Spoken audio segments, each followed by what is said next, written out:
Hello दोस्तों, स्वागत है आपका अपने यूट्यूब चैनल एक सपोर्ट पर। दोस्तों, पिछले वीडियो में मैंने सितंबर के संपूर्ण करंट अफेयर का वीडियो अपलोड कर दिया है। अगर अभी तक आपने नहीं देखा है वो वीडियो, तो आप चैनल पर विजिट करके वो वाला वीडियो ज़रूर देखिए। इसमें मैंने छत्तीसगढ़ के सितंबर माह से संबंधित समस्त प्रकार के करंट अफेयर, जो कि आपके सीजीपीएससी और सीजी व्यापम से के पॉइंट ऑफ व्यू से बहुत ज़्यादा इम्पोर्टेंट होने वाला है, तो आप ज़रूर देखिए उसको। चलिए दोस्तों, आज का नया सेशन स्टार्ट करते हैं एमसीक्यू सीरीज। पहला क्वेश्चन है आपका, हाल ही में छत्तीसगढ़ के नए मुख्य सचिव नियुक्त किए गए हैं, तो किसे नियुक्त किए गए हैं? तो आप यहाँ पर याद रखेंगे विकासशील गुप्ता, जो कि छत्तीसगढ़ के नए मुख्य सचिव नियुक्त किए गए हैं। ये है विकासशील जी, आप देख सकते हैं इनका फोटो। यही है जो छत्तीसगढ़ के वर्तमान में नए मुख्य सचिव नियुक्त किए गए हैं। चलिए देखते हैं अगला क्वेश्चन। ओलंपिक में शामिल होने वाले खिलाड़ियों को कितने रुपए से छत्तीसगढ़ सरकार सम्मानित करेगी? तो आप याद रखेंगे छत्तीसगढ़ सरकार ने घोषणा किया है कि जो भी खिलाड़ी छत्तीसगढ़ से ओलंपिक में अगर भाग लेता है तो उनको 21 लाख रुपए का पुरस्कार नगद दिया जाएगा दोस्तों। साथ ही अगर कोई खिलाड़ी ओलंपिक में प्रथम स्थान लाता है तो उनको 3 करोड़, द्वितीय स्थान लाता है तो उनको 2 करोड़ और तृतीय स्थान लाता है उनको 1 करोड़ रुपए का पुरस्कार प्रदान करेगी। तो आप याद रखेंगे इसको। अभी 21 लाख रुपए सिर्फ भाग लेने वाले खिलाड़ियों को दिया जाएगा। ये घोषणा सीएम विष्णुदेव साय ने किया है। चलिए देखते हैं अगला क्वेश्चन दोस्तों। हाल ही में बीसीसीआई के नए अध्यक्ष किसे नियुक्त किया गया है? तो आप याद रखेंगे मिथुन मनहास जी जो हैं, इनको हाल ही में बीसीसीआई के नए अध्यक्ष नियुक्त किए गए हैं। और सेक्रेटरी के रूप में छत्तीसगढ़ के प्रभतेज सिंह जी को नियुक्त किया गया है। आप ये भी याद रखेंगे, ये है मिथुन मनहास जी, इन्हीं को बीसीसीआई के नए अध्यक्ष नियुक्त किए गए हैं। चलिए देखते हैं दोस्तों अगला क्वेश्चन। महिलाओं को सशक्त बनाने के लिए 17 जिलों में कितने महतारी सदन का प्रावधान किया गया है? तो ये सितंबर माह का करंट अफेयर है दोस्तों। याद रखेंगे 51 जो महतारी सदन है इसका प्रावधान किया गया है। कुल 17 जिलों से संबंधित है ये, आप याद रखेंगे इसको। अगला प्रश्न देखते हैं, बिना बाजुओं वाली विश्व पैरा तीरंदाज महिला खिलाड़ी कौन बनी है? तो आप याद रखेंगे इन्होंने वर्ल्ड रिकॉर्ड बनाया है, जो कि ये है शीतल देवी। इन्होंने विश्व पैरा तीरंदाज महिला खिलाड़ी चैंपियनशिप में प्रथम स्थान प्राप्त किया है। चलिए देखते हैं दोस्तों अगला क्वेश्चन। शीतल देवी ने विश्व पैरा तीरंदाज में कौन सा पदक जीता है? तो आप याद रखेंगे प्रथम स्थान प्राप्त करके गोल्ड मेडल जीता है दोस्तों। साथ ही इन्होंने वर्ल्ड रिकॉर्ड भी बनाया है, तो आप याद रखेंगे, बहुत ही इंपॉर्टेंट क्वेश्चन है। अगला प्रश्न देखते हैं, बस्तर दशहरा कितने दिनों का होता है? बहुत ही इंपॉर्टेंट क्वेश्चन है दोस्तों। पिछले साल की अगर बात करें तो ये 77 दिनों का हुआ था। इस बार का ये जो बस्तर दशहरा है परंपरागत रूप से 75 दिनों का मनाया जा रहा है। तो ये भी इंपॉर्टेंट क्वेश्चन है दोस्तों, याद रखेंगे। अगला क्वेश्चन देखते हैं बस्तर दशहरा से संबंधित। बस्तर दशहरा जोगी बिठाई में जोगी किसे बनाया गया है? तो आप याद रखेंगे ये रघुनाथ नाथ जी जो हैं, इनको 5वीं बार जोगी बनाया गया है, जो कि बस्तर दशहरा में 9 दिन तक माता जी का सेवा करते हैं। साथ ही बस्तर दशहरा को निर्विघ्न संपन्न होने के लिए प्रार्थना भी करते हैं। तो आप याद रखेंगे ये है रघुनाथ नाथ जी। देखते हैं दोस्तों अगला क्वेश्चन, बस्तर दशहरा में काछन देवी किसे बनाया गया है? तो आप याद रखेंगे ये है पीहू। इन्हें तीसरी बार काछन देवी बनाया गया है। ये मिर्गान जनजाति से संबंधित है। तो बहुत ही इंपॉर्टेंट क्वेश्चन है, किस जनजाति से संबंधित है? तो आप याद रखेंगे मिर्गान जनजाति से संबंधित है। नाम क्या है? तो पीहू। कितनी बार बनाया गया है? तो तीसरी बार बनाया गया है। बहुत ही इंपॉर्टेंट क्वेश्चन है, आप याद रखेंगे दोस्तों इसको। चलिए देखते हैं अगला क्वेश्चन। एशिया कप फाइनल 2025 के विजेता कौन सी टीम रही है?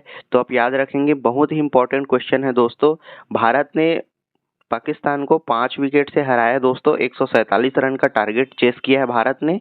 तो यहाँ पर याद रखेंगे फाइनल में इसके विजेता बने हैं भारत और उप विजेता बने हैं पाकिस्तान। बहुत ही इंपॉर्टेंट क्वेश्चन है दोस्तों। एशिया कप फाइनल के मैन ऑफ द मैच किसे चुना गया है? तो आप याद रखेंगे ऑपरेशन तिलक से याद रखेंगे तिलक वर्मा जी जो हैं, इनको मैन ऑफ द मैच चुना गया है। बहुत ही इंपॉर्टेंट क्वेश्चन है आपके एग्जाम के पॉइंट ऑफ व्यू से, आप याद रखेंगे इसको। अगला क्वेश्चन देखते हैं दोस्तों, एशिया कप फाइनल के प्लेयर ऑफ द सीरीज किसे चुना गया है? ये भी बहुत इंपॉर्टेंट क्वेश्चन है दोस्तों। प्लेयर ऑफ द सीरीज किसे चुना गया था? तो आप याद रखेंगे अभिषेक शर्मा जी जो है इनको प्लेयर ऑफ द सीरीज चुना गया है एशिया कप 2025 के फाइनल में। तो आप याद रखेंगे इसको। देखते हैं अगला क्वेश्चन दोस्तों। हाल ही में किस बायोस्फीयर रिजर्व को मैन एंड बायोस्फीयर रिजर्व में शामिल किया गया है? तो आप याद रखेंगे भारत के जो है कोल्ड डेजर्ट जो कि हिमाचल प्रदेश में स्थित है, इस कोल्ड डेजर्ट को मैन एंड बायोस्फीयर रिजर्व में शामिल किया गया है। बहुत ही इंपॉर्टेंट क्वेश्चन है दोस्तों। अगला प्रश्न देखते हैं। हाल ही में छत्तीसगढ़ के किस जिले को पर्यटन के लिए इको टूरिज्म साइट 2025 इस पुरस्कार से सम्मानित किया गया है? तो कौन सा जिला है? आप याद रखेंगे गौरेला पेंड्रा मरवाही है दोस्तों, जिनको इको टूरिज्म साइट 2025 के पुरस्कार के लिए सम्मानित किया गया है। बहुत ही इंपॉर्टेंट क्वेश्चन है आपके सीजीपीएससी सीजी व्यापम के एग्जाम के लिए। देखते हैं अगला क्वेश्चन दोस्तों। प्रश्न है 14वां नंबर का, सुबह की मुस्कान ये एक ऑपरेशन है, ये किस विश्वविद्यालय द्वारा चलाई जा रही योजना है? तो आप याद रखेंगे ये सुबह की मुस्कान जो है गुरु घासीदास विश्वविद्यालय द्वारा चलाई जा रही एक योजना है। इसके तहत विद्यार्थियों को कुलपति जी द्वारा घोषित किया गया है कि विद्यार्थियों को सुबह सुबह नाश्ता उपलब्ध कराया जाएगा। इनको सुबह की मुस्कान नाम से संबोधित किया जा रहा है। तो आप याद रखेंगे सुबह की मुस्कान जो है गुरु घासीदास विश्वविद्यालय से संबंधित है, जो कि विद्यार्थियों को सुबह सुबह नाश्ते के तौर पर उपलब्ध कराने के लिए चलाई जा रही योजना है। देखते हैं अगला क्वेश्चन दोस्तों। हाल ही में बेस्ट सेरीकल्चर का अवार्ड किस राज्य को दिया गया है? तो आप याद रखेंगे बेस्ट सेरीकल्चर का अवार्ड छत्तीसगढ़ को दिया गया है दोस्तों, क्योंकि छत्तीसगढ़ सेरीकल्चर उत्पादन में इस वर्ष टॉप पर रहा है, इसलिए छत्तीसगढ़ को बेस्ट सेरीकल्चर का अवार्ड दिया गया है। देखते हैं अगला क्वेश्चन। प्रश्न क्रमांक 15 है दोस्तों। जल संचयन भागीदारी 1.0 में छत्तीसगढ़ को कौन सा स्थान प्राप्त हुआ है? बहुत ही इंपॉर्टेंट क्वेश्चन है दोस्तों। पिछले बार भी इससे क्वेश्चन पूछा गया था। आप याद रखेंगे छत्तीसगढ़ को द्वितीय स्थान प्राप्त हुआ है।